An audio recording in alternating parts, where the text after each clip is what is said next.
আসসালামু আলাইকুম, কেমন আছেন সবাই? আসলে খুব কষ্ট লাগে, যার জন্য একটা ভিডিও বানাচ্ছি। আপনারা যারা মনে করেন প্রবাস জীবন অনেক সুখের, আসলে যত সুখ মনে করেন তত সুখ না। হাজারো সুখের মধ্যে কষ্ট আছে। আমার কাজ কষ্টের না, কিন্তু ডিউটিটা একটু আনলিমিটেড।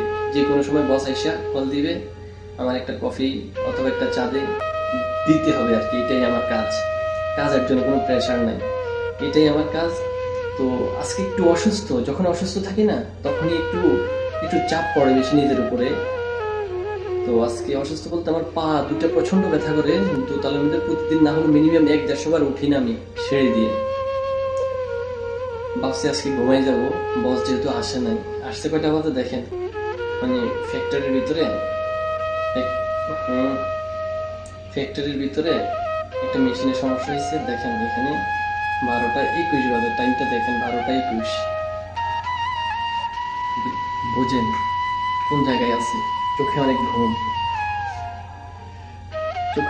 একটু মাথা ব্যথা, শরীরটা একটু ব্যথা করতেছে। অসুস্থ তো, অসুস্থ বোধ করতেছি। ভাবছি আজকে একটু জলদি ঘুমাবো, একটু রেস্ট নেবো, বিশ্রাম করবো, ইনশাল্লাহ ঠিক হয়ে যাবে। কিন্তু সেটা হলো না। যে কফিল চলে আসছে কয়টা বাজে, কফিলে ফোন দিছে, আসছে আর আধা ঘন্টা আগে। আইসে কল দিছে, আমার একটা কফি বানাই দে। কফি বানাই দিলাম, একটা বানাই দিছি। এখন একটা খাইছে, নিচে চেয়ার নিয়ে বসে রয়েছে। একটা মেকানিক আসবে, আইসে মেশিন ঠিক করবে, সে বসে রয়েছে। এখন আমার বলছে আমার আরেকটা কফি বানাই দে। আরেকটা কফি বানাইতে চলে আসলাম। দেখেন এটা হচ্ছে আমার কফি শপ। এই যে এখানে আমি ডিউটি করি, আমি কফি বানাই। আরো একটা আছে ভিতরে। আমি এখানে চা কফি যা লাগে সবকিছু বানাই দিই। কি বলবো রে ভাই, প্রবাসের জীবন আপনারা যেমন মনে করেন আসলে তেমন না, অনেক কষ্টের। একটা কফি বানাই দিয়েছিলাম, এখন চাইছে গ্রিন টি দিতে হবে। একটা গ্রিন টি বানাই দিতে হবে, বলতেছে কি আমাকে একটা গ্রিন টি দে। এখন চাকরি যেহেতু করি,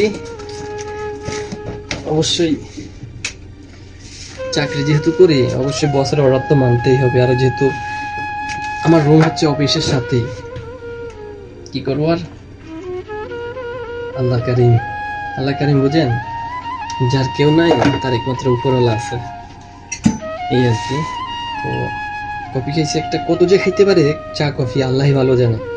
তারা তো অন্য খাবার এত বেশি খায় না, তারা কফি যত খায়, যত বেশি তারা কফি পান করে আর কি।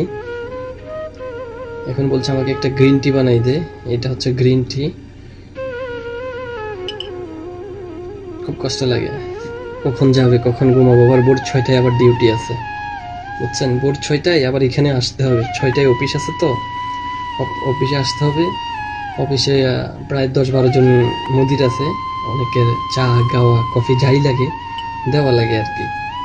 তো কি করব, যেহেতু ডিউটিটাকে তো আগে দেখতে হবে। যার জন্য আজকে লাইভেও আসি নাই, রাতেও আসি নাই, বিকেলেও আসি নাই। দিনের বেলা একটু শরীরটা খারাপ লাগছিল, তো এই জন্য আসি নাই। ভাবছি আজকে একটু তাড়াতাড়ি ঘুমাবো, সেটাও আর হলো না। জলদি ঘুমাবো ভাবছিলাম, সেটাও আর হলো না।